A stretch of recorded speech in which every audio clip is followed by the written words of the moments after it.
Humans often believe that struggle is a failure of the world or a mistake in their own lives. But evolution tells a colder story. The human body was not shaped for comfort, and the human mind was not designed for peace. Pain, fatigue, anxiety, and uncertainty were not accidents. They were signals that once kept our ancestors alive, even as they slowly wore them down. What we now call stress was once information. What we call exhaustion was once survival. In gaining intelligence, memory, and long life, humans accepted a quiet trade-off, a nervous system that never truly rests. The struggle did not arrive later. It was built in from the beginning. If that is true, then one question remains. What does it mean to live well inside a design that was never meant to be easy? Humans did not begin in a world that waited to be understood. They emerged into landscapes that were already hostile, unpredictable, and indifferent to comfort. Long before villages, before agriculture, before any idea of safety, early humans lived inside constant uncertainty. Food was not stored, shelter was temporary, injury often meant death. In that environment, ease had no survival value. What mattered was persistence. Bodies that could walk long distances on limited energy survived. Minds that remained alert, even after exhaustion, stayed alive. From the very beginning, struggle was not an interruption of human life. It was the background condition against which life continued at all. When we imagine early humans as living in harmony with nature, we often mistake absence of industry for absence of hardship. In reality, nature offered no stability. Seasons shifted without warning. Animals migrated or disappeared. Droughts and cold arrived without explanation. A human nervous system that relaxed too easily would not last. Over time, natural selection favored those who treated calm as temporary and tension as normal. This is where the human relationship with struggle begins. Comfort does not appear as an original state that was later lost. It appears as a rare and fragile condition that evolution never learned to rely on. The human body reflects this history. It is efficient rather than resilient.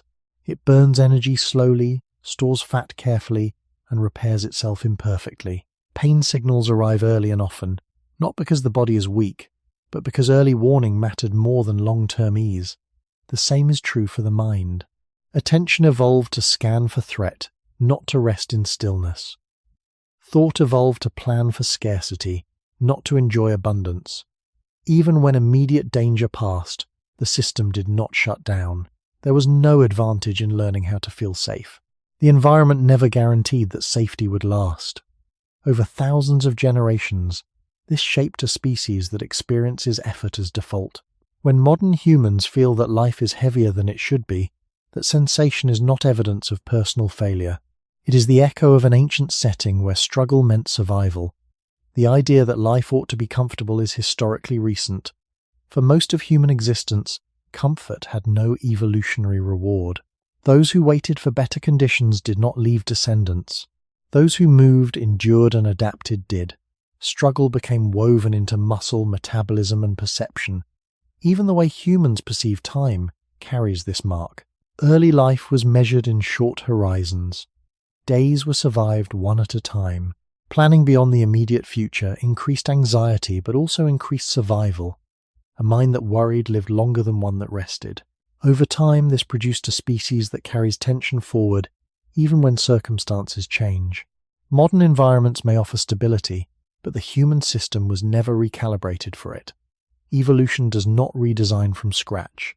It layers new functions onto old structures. The result is a being capable of reflection and foresight, yet built on foundations shaped by scarcity and danger. This is why struggle feels so deeply personal. It is not something humans encounter from the outside. It is something they inherit. Long before culture, long before language, long before memory could be shared, struggle was already present as a biological expectation. To understand why humans struggle so persistently, it is necessary to begin here, at the moment when survival favored those who endured without relief. Struggle did not arrive later as a problem to be solved. It arrived first, as the condition that made human life possible at all. The earliest human environments did not reward balance, they rewarded readiness. For a long stretch of evolutionary time, Survival depended on responding quickly to small changes in the world. A shift in weather, a broken tool, a missed hunt could alter the difference between continuing and ending. In such conditions, a body or mind that waited for certainty was a liability. The human system learned to operate under pressure because pressure was constant. This shaped not only behavior, but baseline physiology. Muscles adapted for long-distance movement rather than explosive strength. Metabolism adjusted to function on irregular intake rather than steady supply. Sleep became lighter and more fragmented because deep rest carried risk.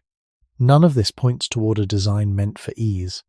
It points toward a design meant to continue despite instability.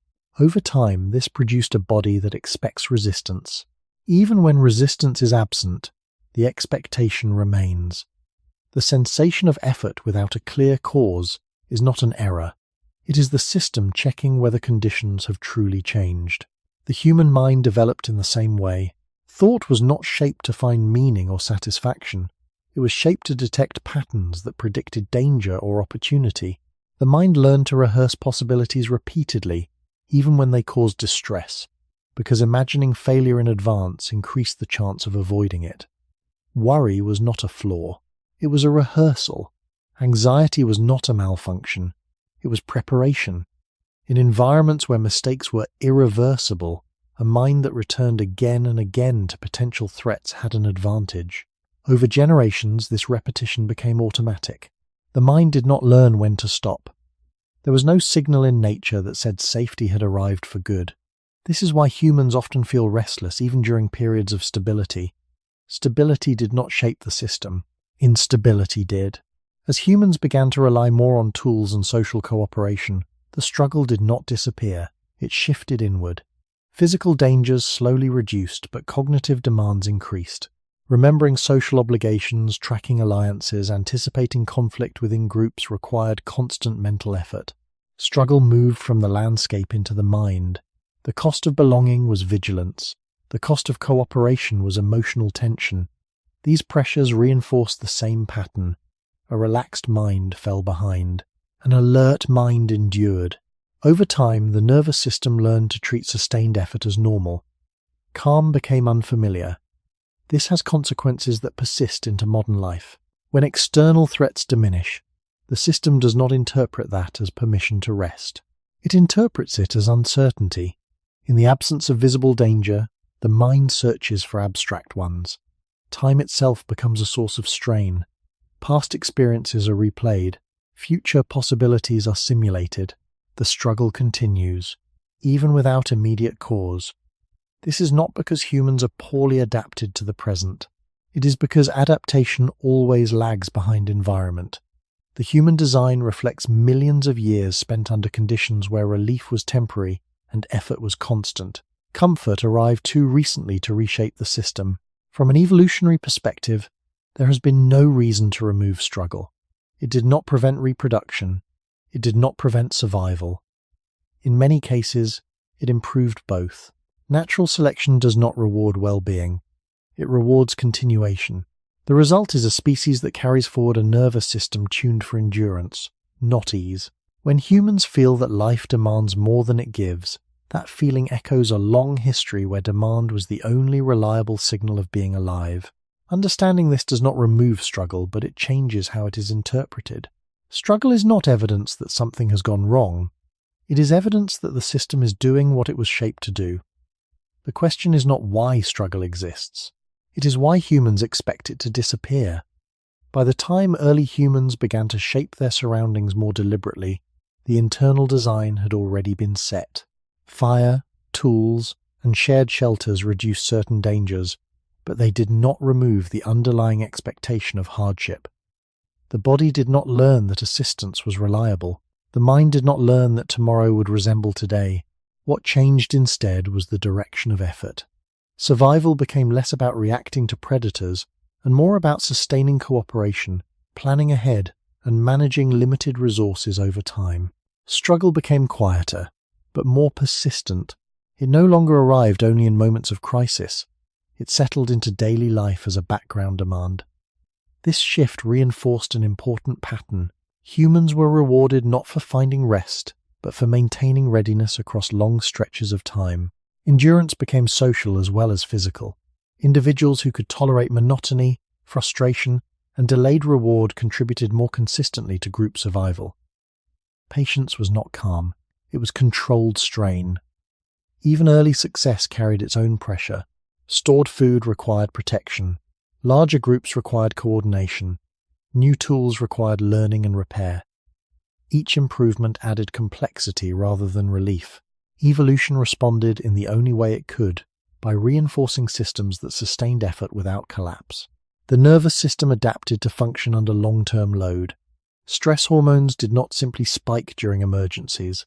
They became part of baseline regulation, rising and falling with daily challenges. This allowed humans to persist, but it came at a cost. Systems optimized for constant engagement are inefficient at true rest. Recovery becomes partial. Tension never fully resolves. Over time, this creates the familiar human experience of fatigue that sleep alone does not cure. The mind, too, absorbed this pattern. Thought became layered. Immediate perception mixed with memory, expectation, and evaluation. This allowed humans to plan across seasons and years, but it also meant that the present moment was rarely sufficient. Attention split itself across what was happening, what had happened, and what might happen next. This division sustained survival, but it also ensured that satisfaction would be fleeting. The system was never meant to settle, it was meant to continue. As generations passed, these traits stabilized.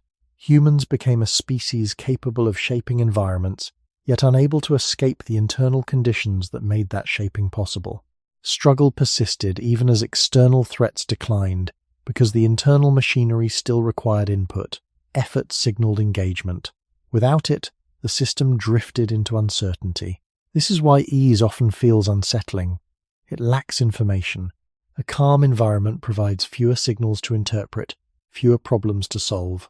For a system built on continuous adaptation, this absence can feel like loss rather than gain. Evolution did not remove struggle when it became less necessary. There was no mechanism to do so. The traits that carried humans forward were already embedded. Selection does not optimize for harmony. It preserves what works well enough. By the time conditions improved, struggle was no longer a response to environment. It was a feature of design. This closes the foundation of the story. Humans were not later burdened by struggle. They were shaped by it first. Everything that followed, culture, technology, meaning, rests on that original condition. To move forward, it becomes necessary to understand how that design continues to operate inside bodies and minds that now live in a world it was never prepared to interpret. The human body is often described as fragile, but this misunderstands its purpose. Fragility implies failure under pressure. The human body was shaped to do the opposite. It was shaped to continue functioning while damaged, depleted, and imperfect. From an evolutionary perspective, rest was not a goal. Endurance was. Early humans did not survive by avoiding strain, but by tolerating it longer than others. Muscles evolved not for comfort or symmetry, but for efficiency over distance. Joints favored range of motion rather than protection. Skin healed slowly. Bones repaired unevenly. These were acceptable costs in a system where living long enough to reproduce mattered more than feeling whole. Pain, in this context, was not a malfunction. It was information delivered early and often. A body that warned loudly stayed alive. A body that remained silent failed without notice. This is why the human pain system is sensitive and persistent. It does not wait for catastrophic damage. It interrupts movement, attention, and sleep at the first sign of strain. Relief was never promised. Only continuation. Fatigue followed a similar logic. Energy conservation mattered more than recovery. Early humans lived with irregular food access, long periods of exertion, and unpredictable rest. A body that shut down completely after effort would not restart in time. Instead, the system learned to operate in a partially depleted state.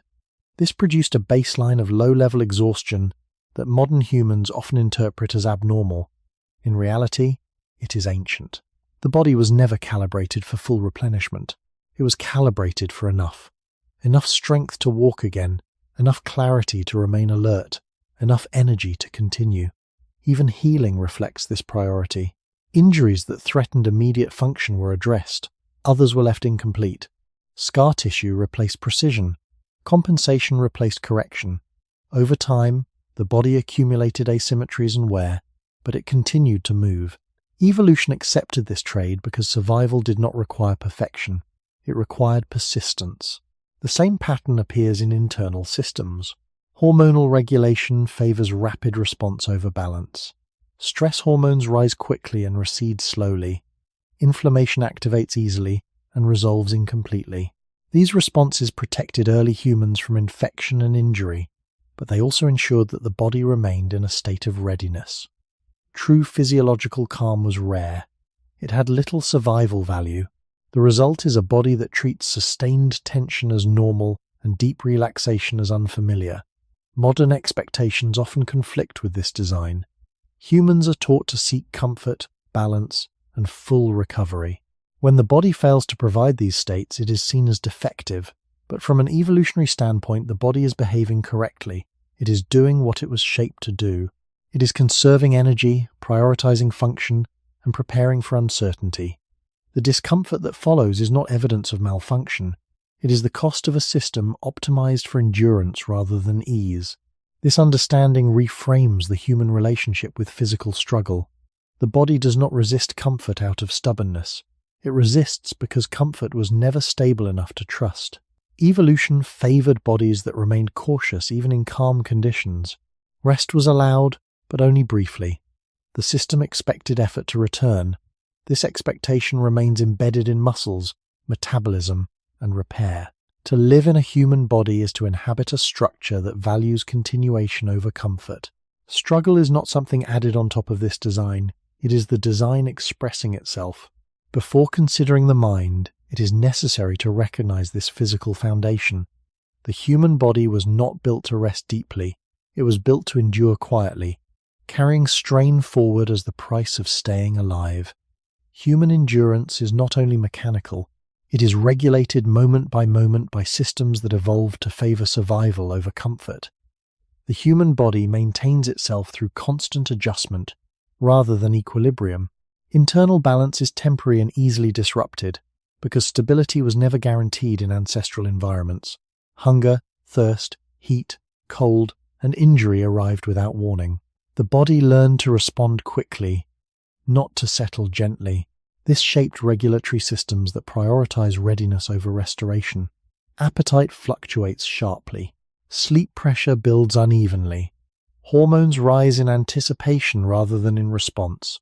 These patterns create a body that feels demanding, even when nothing is wrong. From an evolutionary view, this demand kept early humans responsive to change.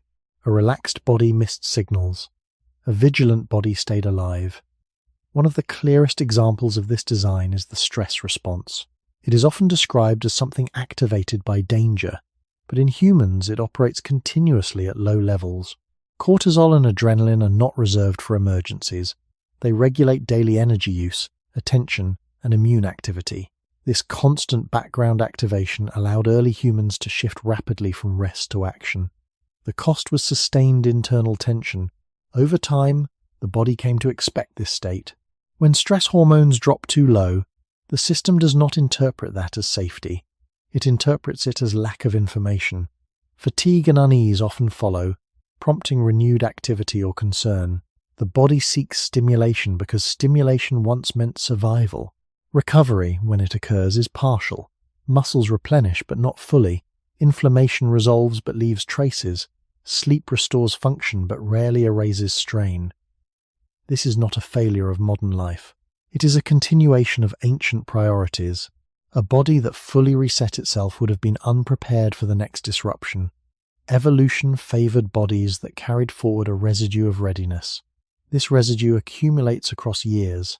Modern humans experience it as chronic tension, stiffness, and unexplained fatigue. Yet these sensations align closely with a system shaped to function under continuous load.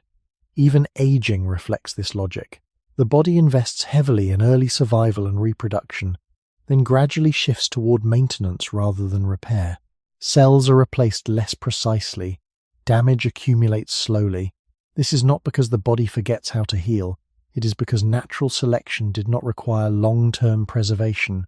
As long as the system functioned well enough to reproduce, further optimization offered little evolutionary return.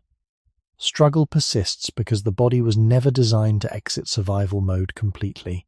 It was designed to remain usable under decline.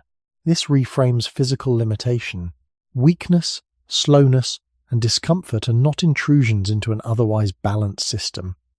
They are expressions of a system operating as intended across time. The human body does not aim for peak condition. It aims for continuity. When modern humans feel that their bodies ask too much and give too little, they are encountering a truth embedded deep in human biology. The body expects effort. It does not promise relief. Understanding this does not remove physical struggle, but it clarifies its origin. The body is not resisting modern life. It is repeating an ancient pattern that once ensured survival. The next step is to examine how this physical design interacts with the human mind, and why endurance at the bodily level shapes thought in ways that deepen struggle rather than resolve it. Physical endurance does not exist in isolation.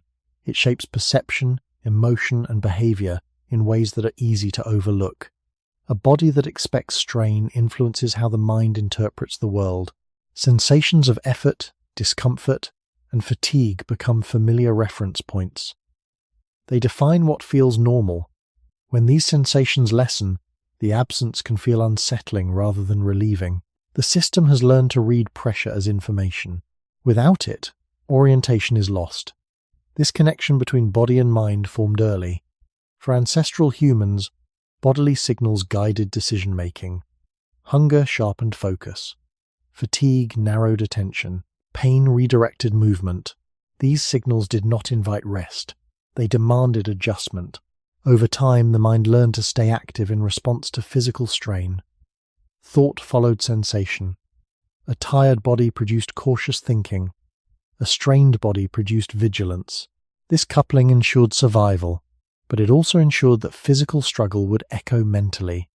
As bodily systems carried forward tension, the mind remained engaged, scanning for reasons. Even when the source was internal, the response felt necessary. This is why physical discomfort so often leads to mental restlessness. The body signals demand, and the mind searches for meaning or solution. In modern contexts, this search often finds abstract targets. Work, identity, memory, and future plans absorb the pressure. The struggle continues, but its form changes. The body also limits how deeply rest can be experienced. Sleep restores function, but it does not erase the expectation of effort. Muscles relax partially. Breathing slows, but remains responsive. The nervous system never fully disengages. This makes prolonged ease difficult to sustain. Moments of calm are brief and fragile. They require protection. Any interruption reactivates readiness. This pattern made sense when interruptions were common and costly. Today, it creates a background of unease that feels disconnected from visible threat. The body continues to prepare even when there is nothing immediate to face. This preparation influences aging as well. As physical capacity declines, the demand to continue does not diminish. The system expects endurance regardless of condition. Older bodies carry forward the same logic, functioning under increasing limitation. Struggle does not fade with experience. It adapts. Pain becomes slower, more diffuse. Fatigue becomes constant rather than acute. The body still prioritizes use over preservation. It spends energy carefully, but it does not stop asking for effort. This persistence reinforces a deeper truth. The human body was never meant to signal completion. There is no built-in state of arrival. No moment where the system declares itself finished and allows rest to settle fully. Struggle persists because the body does not recognize an endpoint. Survival, once achieved, had to be maintained again and again. This cycle embedded itself into physiology. To inhabit a human body is to live inside a process rather than a destination. Understanding this clarifies why physical struggle feels endless. It is not because modern life is uniquely demanding. It is because the body carries forward a design that does not know how to stop. The mind inherits this condition and builds upon it. Before turning fully toward mental struggle, it is necessary to see how deeply the body has already set the rhythm. The human body establishes the tempo of effort. The mind learns to follow. The human mind did not evolve as a space for peace. It evolved as an instrument for survival inside uncertainty. Long before language or abstract thought, the earliest human nervous systems learned to remain alert beyond immediate threat. A moment of calm did not mean safety. It meant vulnerability. Predators returned. Weather shifted. Resources vanished. In such conditions, a mind that stayed active outlived one that relaxed. This shaped a nervous system that treats vigilance as default. Even when danger passes, the system does not power down. It maintains a low hum of readiness, scanning for what might come next. This constant engagement is not a flaw layered onto the human mind. It is its foundation. Attention evolved to be narrow and selective, favoring potential threat over present comfort. Memory evolved to retain negative outcomes more strongly than neutral ones, because forgetting danger carried higher cost than forgetting ease. Imagination evolved not for creativity alone, but for simulation. The mind learned to run future scenarios repeatedly, testing outcomes before they arrived. This ability improved survival, but it also ensured that humans would rarely remain fully present. Thought moved easily away from what was happening into what could happen. Over time, this movement became automatic. The mind did not wait for instruction. It wandered forward on its own. This is where mental struggle begins. The human nervous system does not distinguish clearly between real and imagined threat. Physiological responses activate in both cases. Heart rate increases. Muscles tense. Attention narrows. The body prepares for action even when the challenge exists only in thought. In ancestral environments, this overlap was useful. Imagined danger often preceded real danger. Today, it produces sustained internal pressure. The mind generates scenarios faster than the body can resolve them. Each unresolved possibility keeps the system engaged.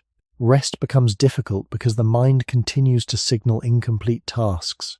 This pattern explains why mental fatigue often arrives without physical cause. The struggle is internal, but it feels urgent. The mind has learned that unresolved uncertainty is dangerous. It pushes for closure even when none is available. Language intensified this effect. Once humans could name experiences and reflect on them, the mind gained access to its own contents. Thoughts could be revisited, analyzed, and judged. Memory expanded beyond immediate relevance. Events from years past remained active. Possible futures multiplied. This increased control over environment, but it also increased cognitive load. The mind became responsible not only for survival, but for meaning, coherence, and explanation. Each new layer added weight. The nervous system did not evolve to manage this complexity gracefully. It evolved to manage it persistently. Struggle became mental before it was conscious. It operated beneath awareness as tension, restlessness, and unease. Conscious thought later interpreted these sensations as problems to solve. The loop reinforced itself. Thinking created strain. Strain prompted more thinking. This cycle did not emerge because humans became flawed. It emerged because a vigilant mind survived. Natural selection favored minds that erred on the side of concern. Peaceful minds left fewer descendants.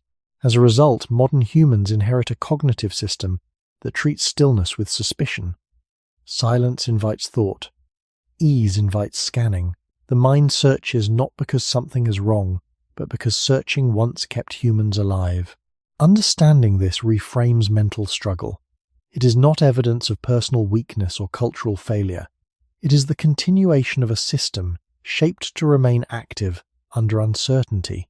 The human mind was not built to arrive at rest. It was built to keep going.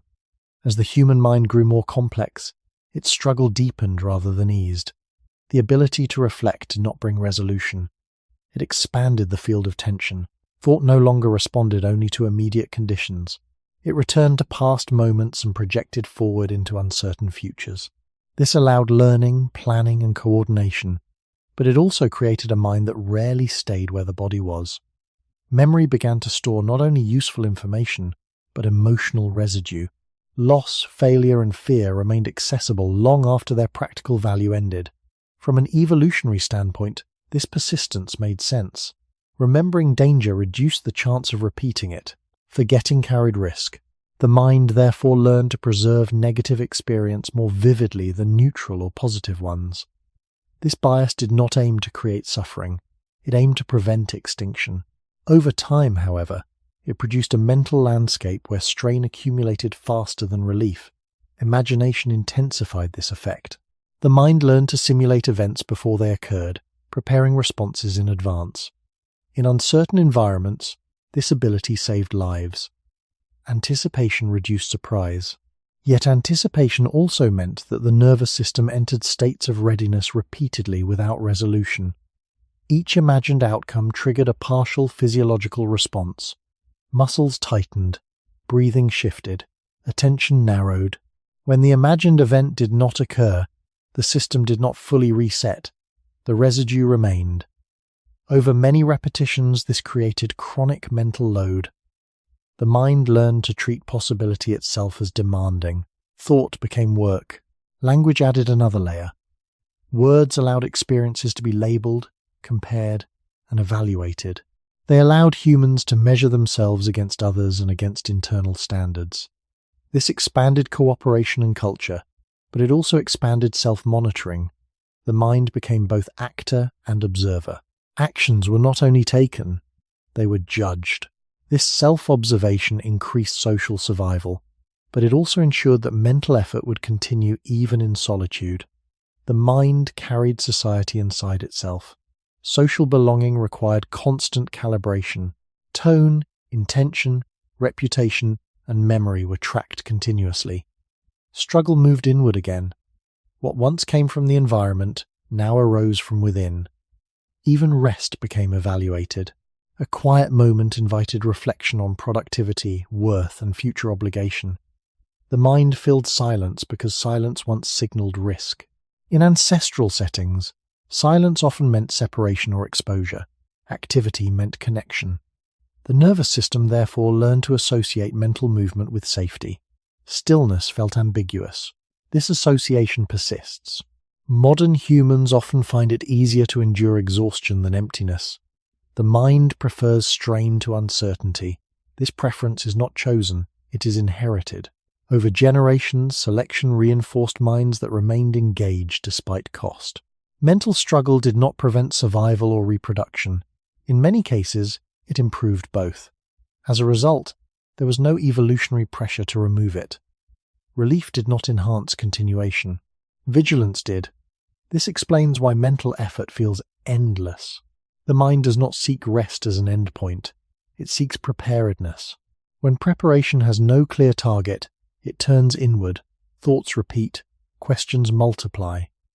The system remains active because it does not recognize completion. This design becomes most visible in moments when external demands drop. Instead of easing, the mind accelerates. It fills the gap with memory and anticipation. Understanding this shifts the meaning of mental strain. It is not a sign that modern humans think incorrectly. It is a sign that they think as they were shaped to think. The human mind did not evolve to settle. It evolved to remain engaged long after immediate necessity passed. Mental struggle reaches its most persistent form when the mind turns its vigilance toward itself. Once thought became capable of reflection, it no longer needed external threat to remain active. It generated its own demands. The mind began to evaluate not only situations, but its own performance within them. This self-referential loop intensified effort without offering release. Thoughts about thinking created new layers of tension. Each judgment invited correction. Each correction invited further scrutiny. The system stayed engaged because disengagement offered no clear signal of safety. From an evolutionary perspective, this inward focus was useful. Monitoring one's own behavior improved social standing, reduced conflict, and increased cooperation. Those who could anticipate how others might interpret their actions survived more effectively within groups. Yet this advantage came with a cost. The mind learned to maintain pressure even in the absence of immediate consequence. Social awareness extended beyond the group into solitude. The nervous system did not distinguish clearly between real observation and imagined evaluation. the same physiological responses activated. This made internal struggle feel as real as external threat. Over time, this pattern stabilized. Humans became capable of living inside ongoing mental effort without visible cause. Silence no longer meant rest. It became space for evaluation. This explains why mental struggle often intensifies when physical demands decrease. When the body stops, the mind does not follow. It fills the gap with review, projection, and concern. The system interprets inactivity as opportunity to prepare. Thought accelerates rather than slows. This creates the familiar experience of lying awake while the body is still. The mind continues to work because it has learned that work prevents harm. There is no internal signal that announces completion. Tasks end, but vigilance remains. This absence of closure is not accidental. In ancestral environments, completion was rare. Survival did not arrive as a final state. It had to be maintained continuously. The mind therefore evolved without a mechanism for lasting satisfaction. Pleasure arrived briefly, then faded. Attention returned to scanning. This ensured persistence. But it also ensured dissatisfaction. Struggle became not just a response to difficulty, but a condition of awareness itself. Consciousness carried effort by default. Even joy was monitored. Even rest was evaluated. The mind did not trust states that lacked demand. This design explains why humans often feel uneasy during periods of ease. Without pressure, the system searches for purpose. It creates problems to solve because problem-solving once meant survival. This tendency is often misunderstood as weakness or cultural failure. In reality, it reflects a nervous system shaped to remain active regardless of context. The mind does not rest because rest was never reliably safe. This concludes the examination of mental struggle as a biological inheritance. The next step is to consider how intelligence, while expanding human capability, deepened this condition rather than resolving it. Human intelligence did not arrive as a solution to struggle. It arrived as an amplification of it. As cognitive capacity expanded, humans gained the ability to store more information, imagine more possibilities, and extend planning further into time. This increased control over environment, but it also increased exposure to uncertainty. Each additional layer of understanding created new awareness of what could go wrong. Intelligence did not reduce vulnerability. It made vulnerability visible. Early forms of problem-solving were tightly linked to immediate survival. A tool solved a specific task. A strategy reduced a particular risk. As intelligence grew, its scope widened. The mind began to consider not only present challenges but hypothetical ones. It evaluated multiple futures at once. This flexibility improved adaptation, but it also multiplied sources of strain. Each possible outcome demanded attention. The nervous system responded to imagined futures as if they were partially real. This kept the system engaged continuously. From an evolutionary perspective, this was effective. Those who anticipated threats early had more time to prepare. However, there was no corresponding mechanism to signal when anticipation should stop. Intelligence did not include an off switch. It included expansion. Thought extended beyond necessity because necessity was unpredictable. The mind learned that preparation beyond immediate need increased survival odds. This principle became embedded in cognitive function. Over time, intelligence transformed struggle from episodic to continuous. Problems were no longer limited to what was happening. They included what might happen and what might have happened differently. This temporal expansion carried emotional weight. Regret and worry emerged as natural byproducts of foresight. They were not learned behaviors. They were consequences of a mind that could compare outcomes across time. This comparison improved learning, but it also ensured dissatisfaction. No choice ever appeared complete. Alternatives remained visible. Intelligence also deepened social complexity. Understanding others required interpreting intentions, predicting reactions, and managing reputation. These demands did not disappear when alone. The mind internalized them. Social pressure became internal pressure. Intelligence allowed humans to imagine how they were perceived even in absence of observers.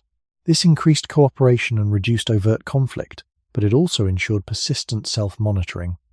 The mind carried society inside itself. Each interaction left traces that required interpretation. Intelligence did not simplify life. It layered it. Each new ability added responsibility. Each gain in control revealed new risks. From an evolutionary standpoint, this trade was acceptable. Intelligence improved survival and reproduction despite its costs. There was no selective pressure to limit awareness. Those who thought less did not necessarily live better. They lived shorter. As a result, the human mind inherited an intelligence that extends far beyond immediate need. It does not optimize for peace. It optimizes for preparedness. Struggle deepens because the field of concern expands. What was once physical becomes psychological. What was once immediate becomes abstract.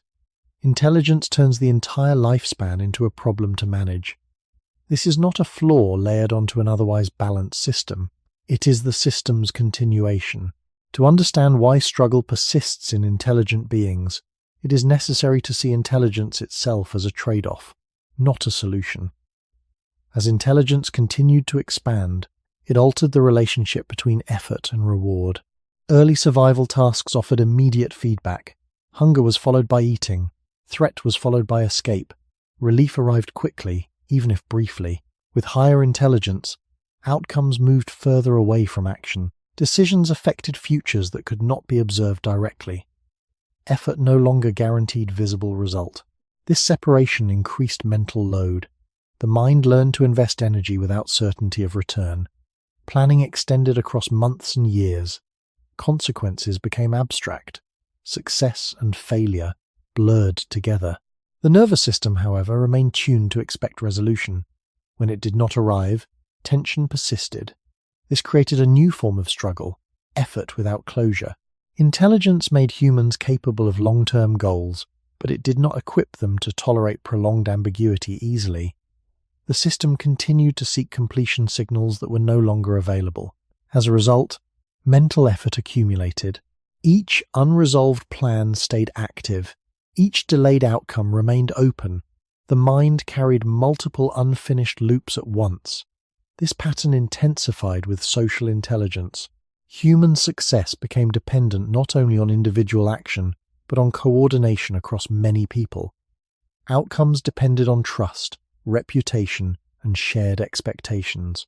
These variables could not be controlled fully.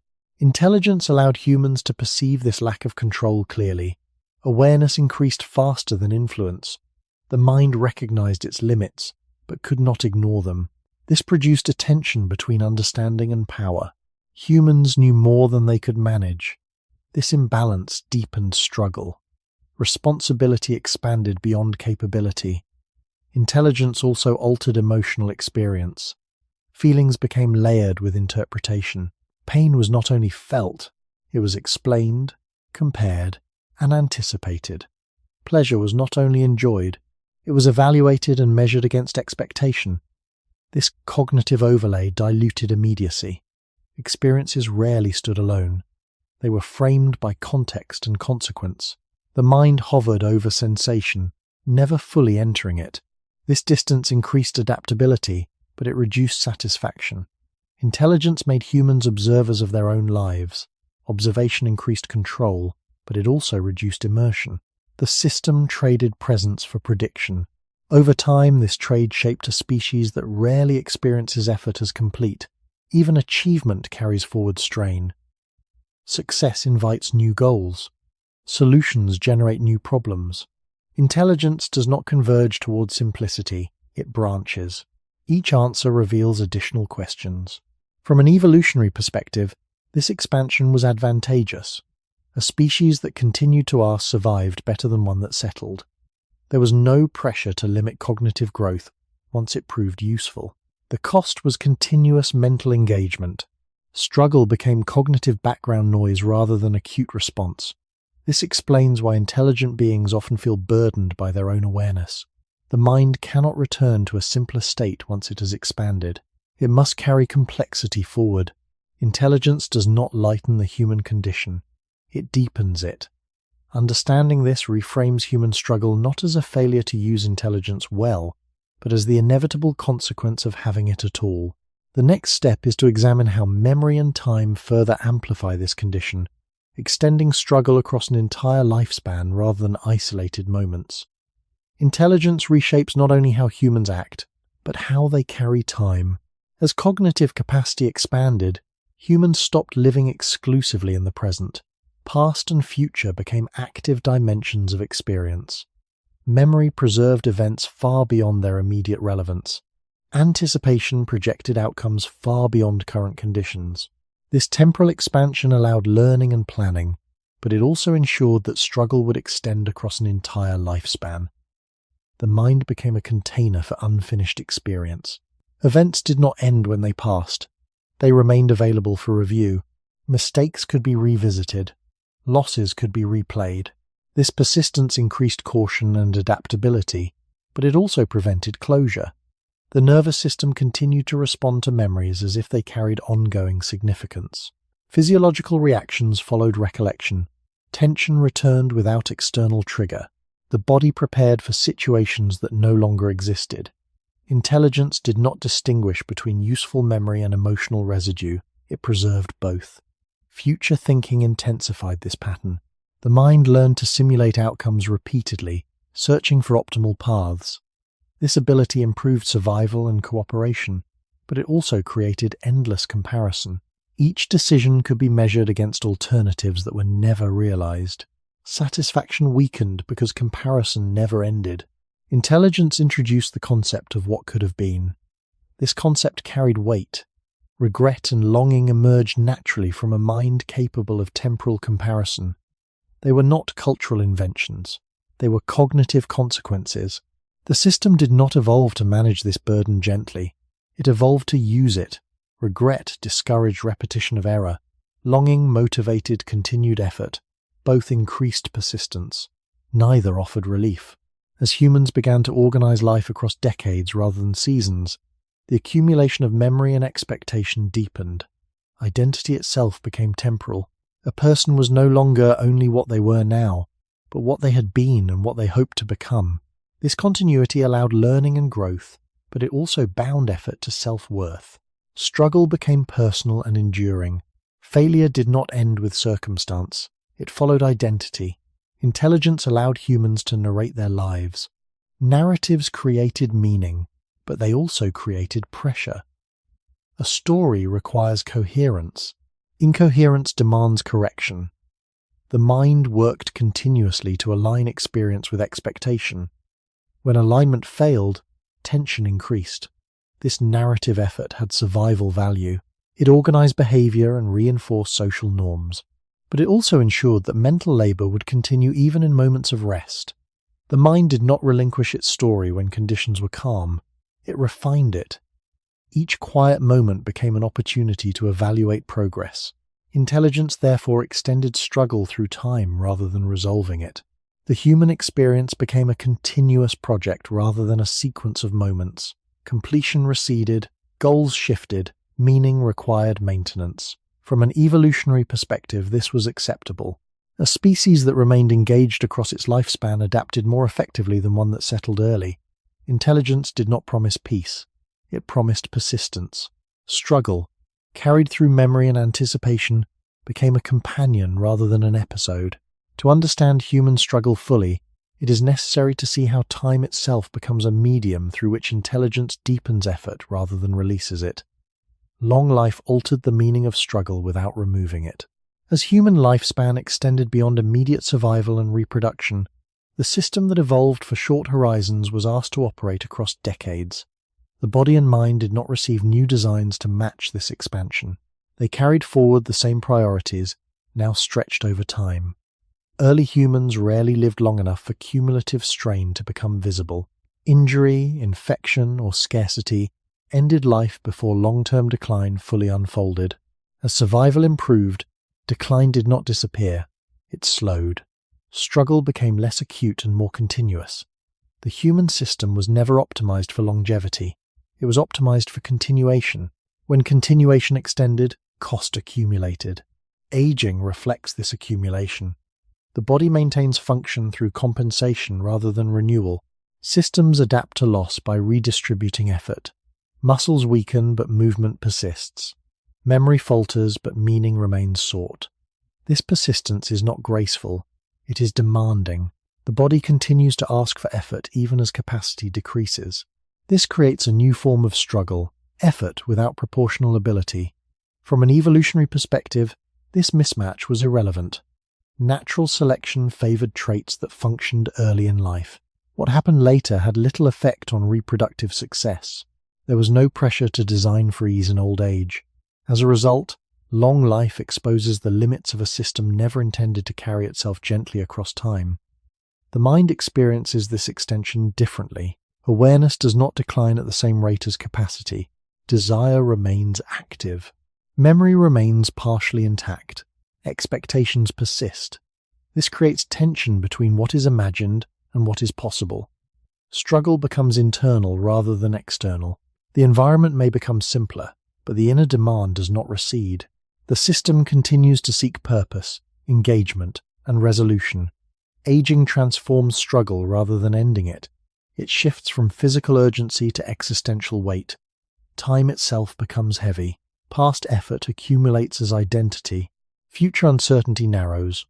The mind continues to project forward even as options diminish. This persistence reflects the same design logic.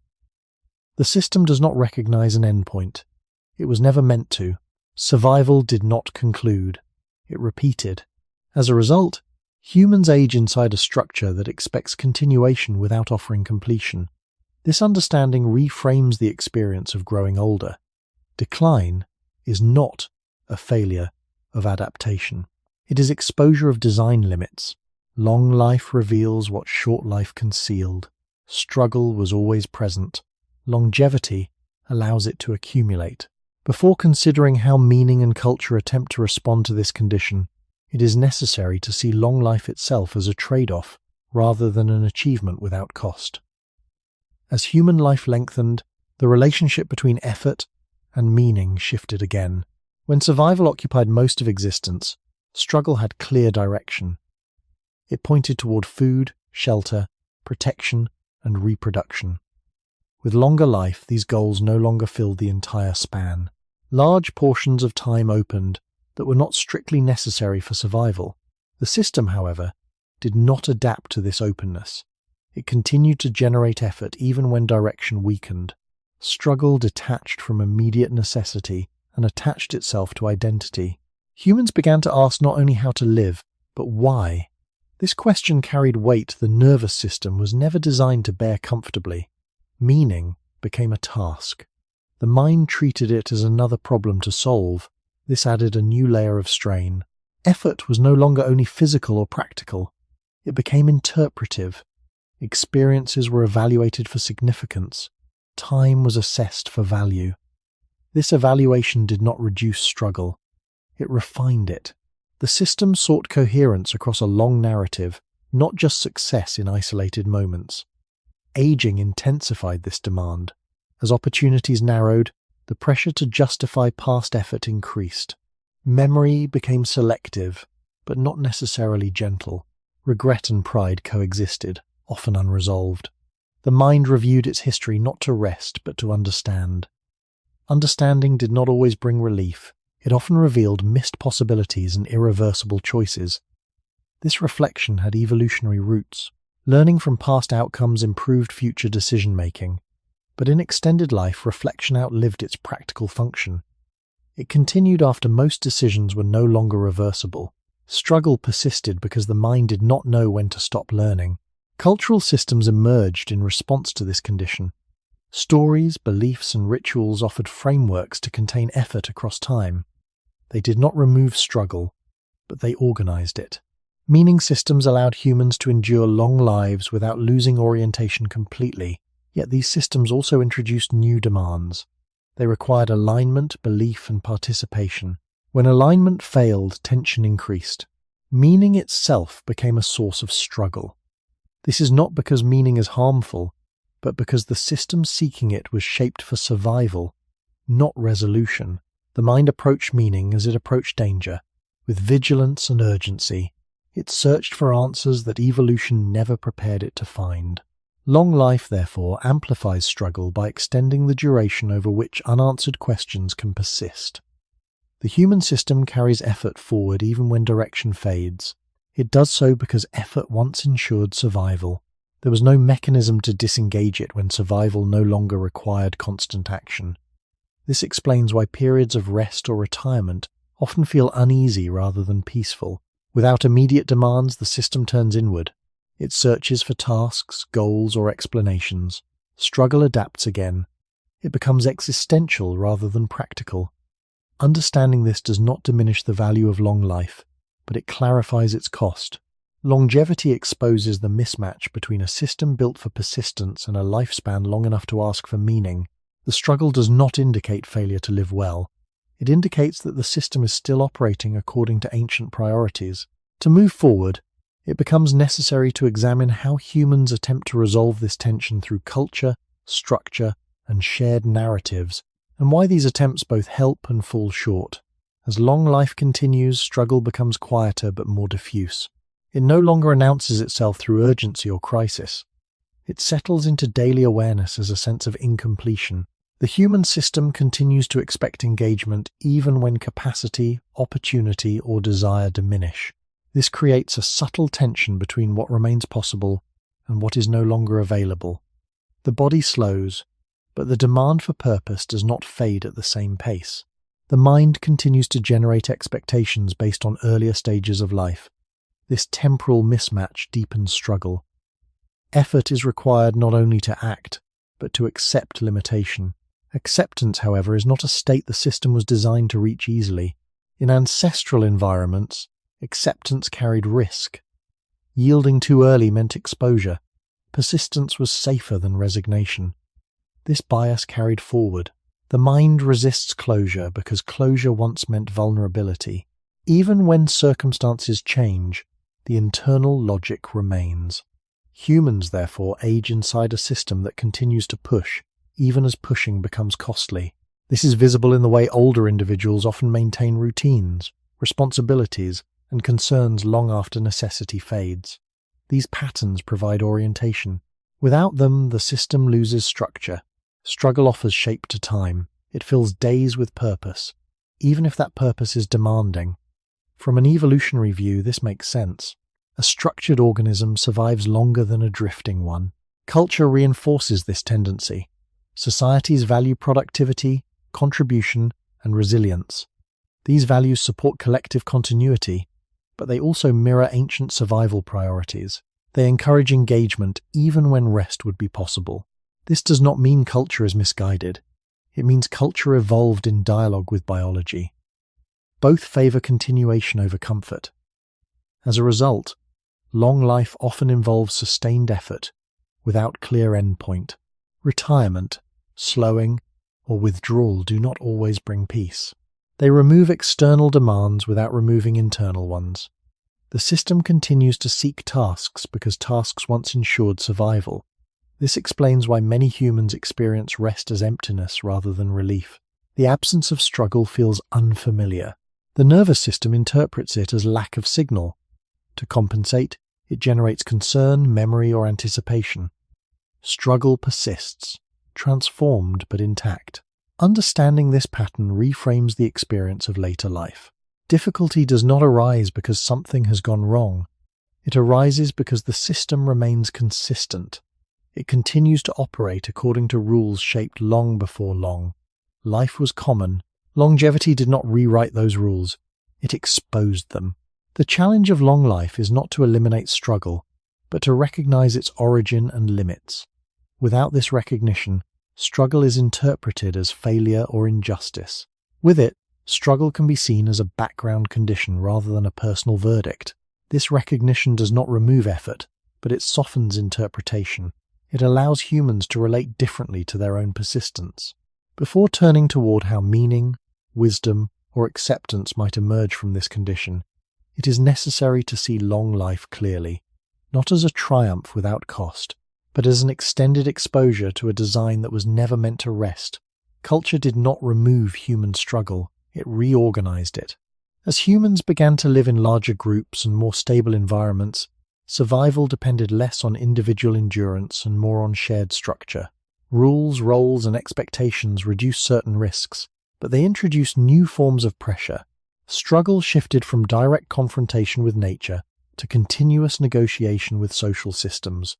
Belonging required adaptation. Cooperation demanded restraint. The individual nervous system, shaped for physical survival, was now asked to operate inside symbolic order.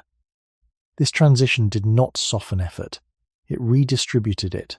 Social structures provided predictability, but they also required constant alignment.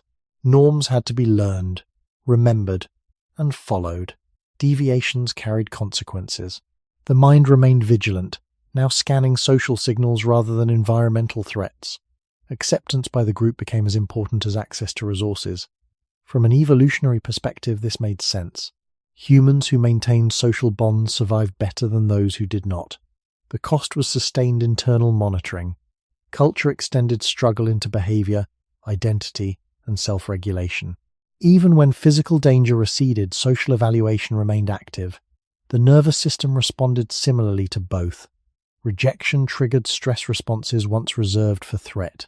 Approval brought relief that faded quickly. The system did not learn to rest in belonging. Belonging had to be maintained.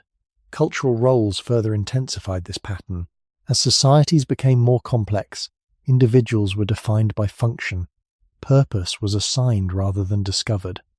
This provided direction, but it also created pressure to perform consistently. Identity became conditional. Effort was required not only to survive, but to remain recognizable within the group. The mind internalized these expectations. Self-worth became linked to contribution. Struggle gained moral dimension. Effort was no longer just necessary, it was valued. Rest became suspect. This alignment between biology and culture reinforced persistence. The system learned that continuous engagement ensured both survival and acceptance. Over time, this expectation stabilized.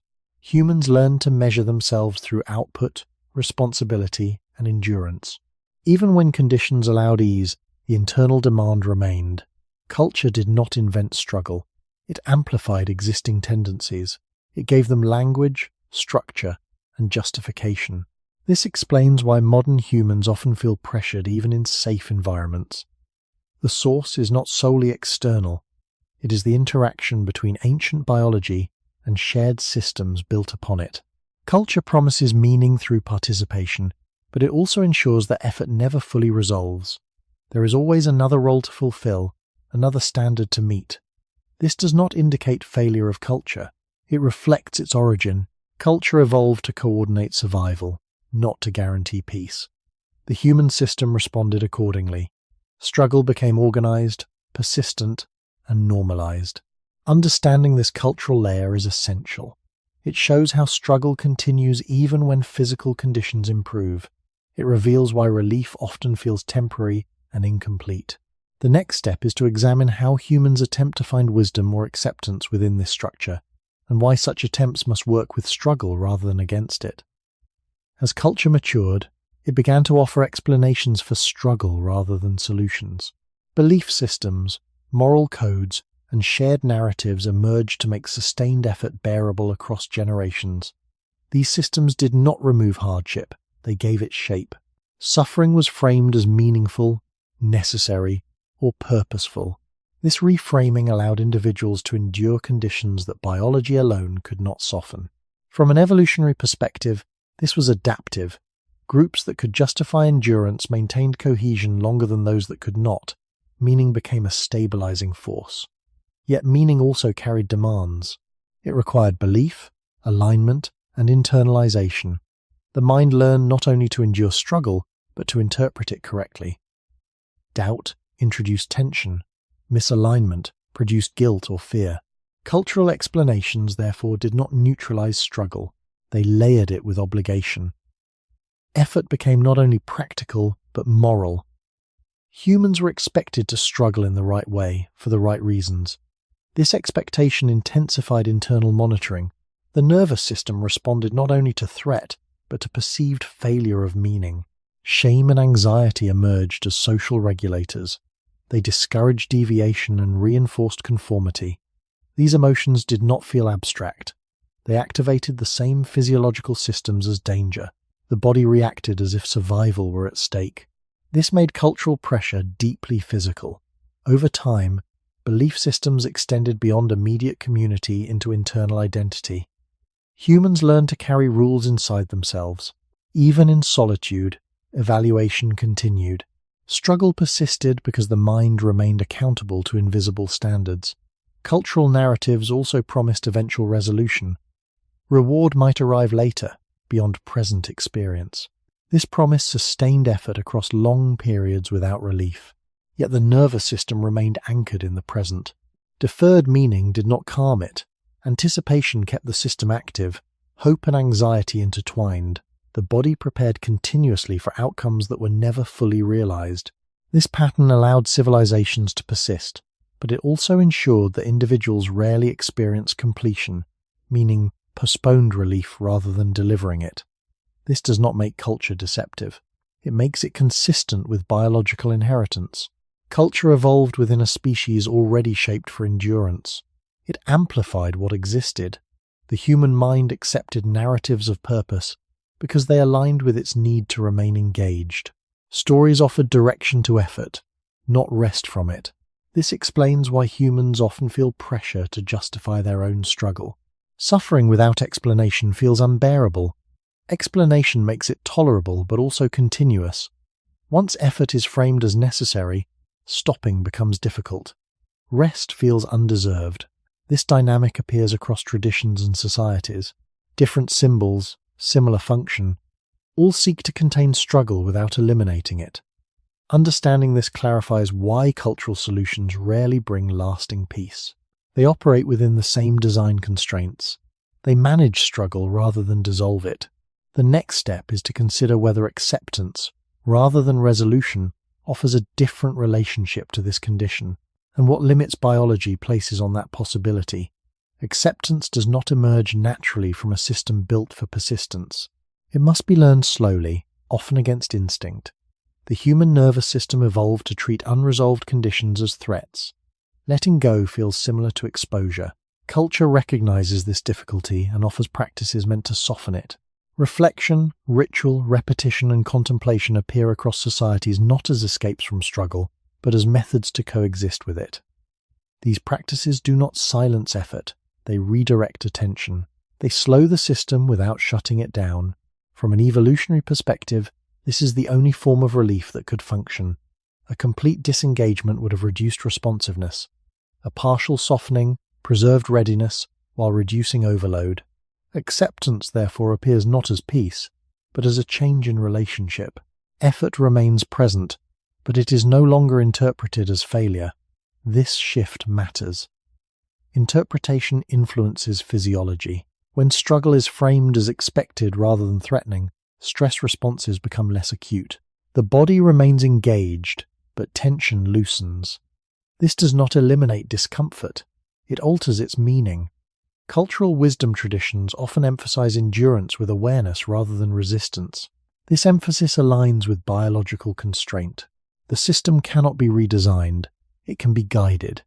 Acceptance practices teach the mind to observe effort without amplifying it through judgment. This reduces secondary struggle, the layer created by evaluating struggle itself. Primary effort remains. Secondary tension eases. This distinction is subtle but important. It explains why acceptance does not feel like relief at first. The system expects action, not observation. Watching without intervening feels incomplete. Over time, however, this posture reduces internal escalation. The mind learns that not every signal requires response. This learning is slow because it contradicts ancient priorities. Evolution favored reaction. Acceptance asks for restraint. The nervous system resists initially, then adapts partially. Even so, acceptance has limits. It cannot override biology entirely. Fatigue still arrives. Pain still signals. Aging still accumulates. Acceptance does not remove struggle. It places boundaries around it. It prevents struggle from consuming interpretation, identity, and self-worth. This is the most culture can offer within human design. It cannot create lasting ease. It can reduce unnecessary amplification. Understanding this reframes the role of wisdom. Wisdom is not escape from effort. It is skillful navigation within it. The goal is not to feel comfortable, but to remain oriented without constant resistance. This orientation allows humans to live inside their design, with less friction. Struggle remains, but it no longer defines the entire experience. Before moving to the final axis, it is necessary to recognize this limitation clearly. There is no solution that ends struggle. There is only a relationship that can be adjusted. This recognition sets the stage for a final reflection on what it means to live well inside a design that was never meant to be easy. Human struggle becomes most difficult to understand when it is mistaken for error.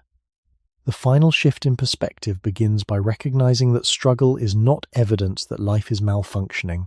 It is evidence that life is functioning within its original constraints. When humans ask why effort never fully disappears, they often assume that something has gone wrong, either personally or collectively. This assumption deepens suffering. It turns biological condition into personal judgment. From an evolutionary standpoint, this interpretation is inaccurate. The human system was never designed to deliver ease as a stable state. It was designed to remain responsive, adaptive, and persistent. Living well inside this design does not mean eliminating struggle. It means understanding its role and limits. When struggle is seen as built-in rather than imposed, its presence loses some of its threat. The nervous system reacts differently to expected strain than to perceived failure. This reframing alters experience without altering biology. It allows effort to exist without constant self-blame. A life lived well under these conditions is not one free of difficulty. It is one aligned with realistic expectation. This alignment matters. Expectation shapes perception. When humans expect peace and receive effort, disappointment follows. When they expect effort and receive moments of calm, those moments feel sufficient rather than lacking. This shift does not demand optimism. It demands accuracy. Living well requires seeing the human condition clearly, without romanticization or condemnation. Struggle is not a punishment. It is the cost of being a thinking, remembering, long-living organism. The question then becomes how to inhabit this cost wisely. Wisdom does not arrive as revelation. It develops through familiarity. Over time, humans learn which struggles require action and which do not. Not every signal demands response. Not every discomfort signals danger. This discernment reduces unnecessary escalation. It does not remove effort, it refines it. Living well also involves recognizing limits. The human system cannot sustain constant optimization. Rest is not a reward for performance. It is maintenance for continuation. Even if rest never feels complete, it still matters. It slows accumulation. It preserves function. Accepting partial relief as sufficient prevents endless striving. This acceptance does not lower standards. It grounds them.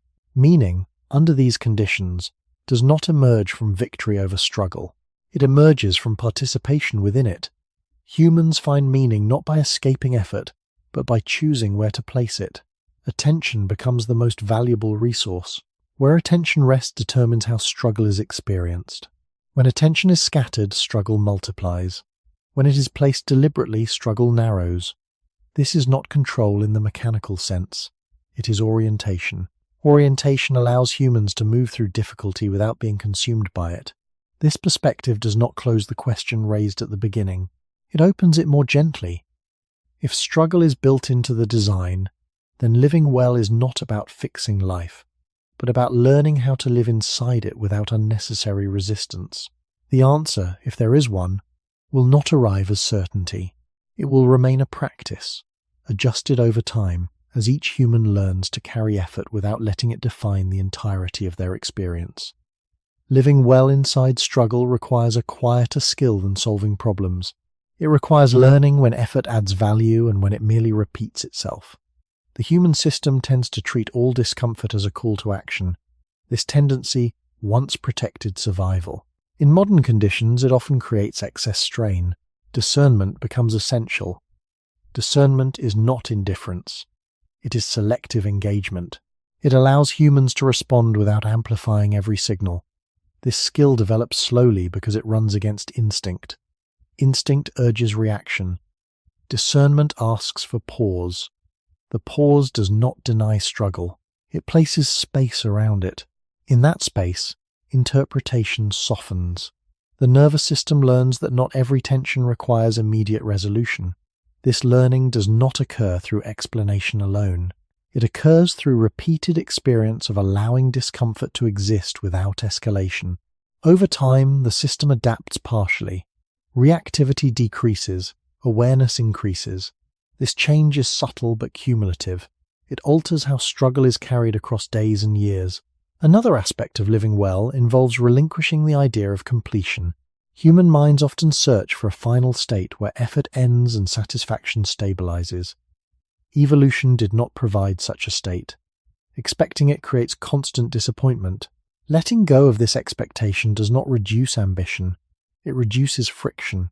Goals can still be pursued, but without the belief that their attainment will end struggle entirely. This realism protects against exhaustion. It allows effort to be placed where it matters rather than everywhere at once. Time also shifts under this perspective. Instead of being a measure of progress toward resolution, time becomes a medium of participation. Each phase carries its own form of effort. Early life demands building. Middle life demands sustaining. Later life demands adapting.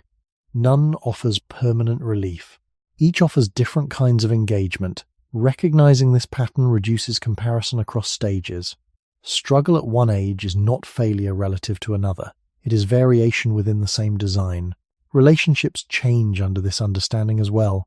When struggle is seen as shared rather than personal, isolation decreases.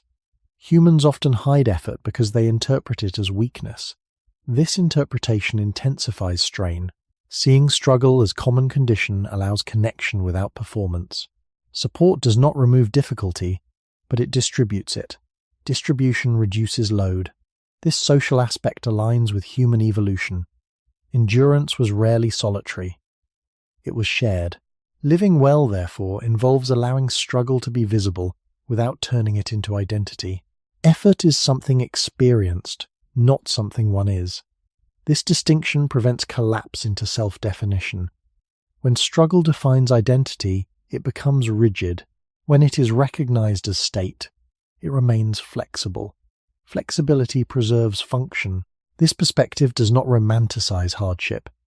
It does not claim that struggle is good. It claims that struggle is present. Value arises not from suffering itself, but from how attention, choice, and care operate within it. Living well does not mean accepting everything passively. It means responding proportionally. Some struggles deserve change. Others deserve accommodation. Knowing the difference is a lifelong practice. The human system will never master it completely. That is part of the design. The aim is not mastery, but orientation. Orientation allows humans to move through effort with less confusion and less self-conflict. As the reflection approaches its end, the remaining question is not how to escape struggle, but how to carry it in a way that leaves room for rest, connection, and meaning, even when ease never fully arrives. Living well inside struggle ultimately requires a shift that is quieter than change and deeper than acceptance. It requires recognizing that the human condition does not move toward resolution but toward continuity. Life does not arrive at a state where effort dissolves into ease. It unfolds as a series of adjustments within limits that remain largely unchanged. When this is understood, struggle loses its demand to be conquered. It becomes something to be carried with care. Care is not indulgence. It is maintenance. Just as the body requires rest it never fully completes, the mind requires gentleness. It never fully absorbs. This gentleness is not a reward for endurance. It is what allows endurance to remain possible. A life lived well does not eliminate effort. It chooses how effort is held. Attention slows. Comparison loosens. The need to justify existence through constant output softens. None of this removes difficulty. It reduces unnecessary friction. Humans were built to struggle, but they were also built to learn. Learning does not redesign the system, but it refines interaction with it. Over time, many discover that the heaviest burden is not effort itself, but resistance to effort. Fighting the design consumes energy without changing outcome. Working with it conserves energy for what matters. This realization often arrives late, not because it is complex, but because it contradicts hope. Humans hope that struggle will end if they live correctly. Evolution offers no such promise. It offers only the possibility of orientation. Orientation allows moments of rest to be enough, even if they are brief. It allows connection to feel meaningful, even if it does not erase difficulty. It allows purpose to exist without demanding permanence. Meaning, under these conditions, is not found in solving life. It is found in inhabiting it, honestly. This honesty removes the expectation of arrival. It replaces it with participation. Participation acknowledges limits without resentment. It accepts that effort will return, but also that effort does not need to dominate every moment. This balance is fragile and temporary, but it is real. It is the most a human design allows. In this sense, struggle is not the opposite of living well. It is the context within which living well becomes possible. The final question does not ask how to escape struggle, because escape was never part of the design. It asks something quieter and more enduring. How does one live gently inside a life that was never meant to be easy?